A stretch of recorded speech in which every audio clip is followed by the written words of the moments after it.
রায়ের প্রতিফলন ঘটিয়ে নিয়মতান্ত্রিক পন্থায় সরকার বদলের জন্য সম্মিলিত জাতীয় অভিযাত্রায় সকলকে শরিক হওয়ার আহ্বান জানিয়েছেন বিএনপি চেয়ারপারসন বেগম খালেদা জিয়া।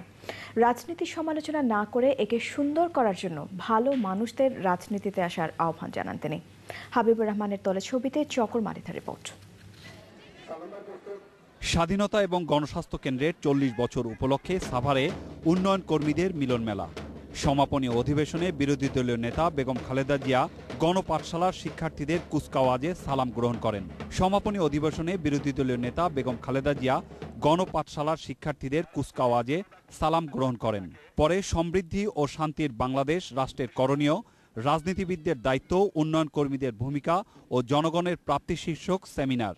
বিশেষজ্ঞদের বক্তব্যের পর বিএনপি চেয়ারপারসন বলেন, 4 দশকে আমাদের প্রাপ্তি ও অর্জনের ঘরে জমার অঙ্ক একেবারে কম নয়।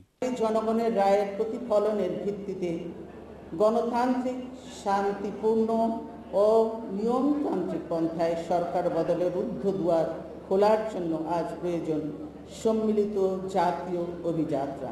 তাহলে দুর্যোগ, দুর্বিপাক, দুঃসময় কেটে যায়। সব রাজনীতিবিদকে এক কাতারে দাঁড় না করাতে সকলের প্রতি আহ্বান জানান বিএনপি চেয়ারপারসন।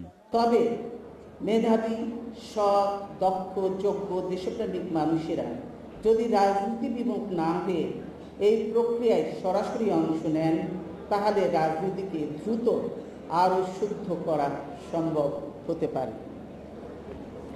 আমি ভালো মানুষদেরকে বলবো, নিরাপদ দূরত্বে থেকে রাজনীতির সমালোচনা কিংবা বিরোধিতা করা খুবই সহজ।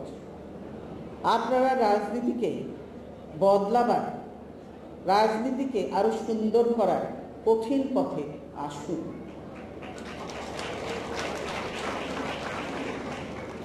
তাহলে দেশের জন্য সত্যিকারের ভালো কাজ করা হবে।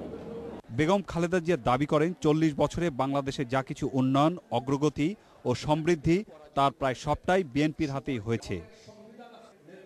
চকর মালিথা, চ্যানেল আই, সাভার, ঢাকা।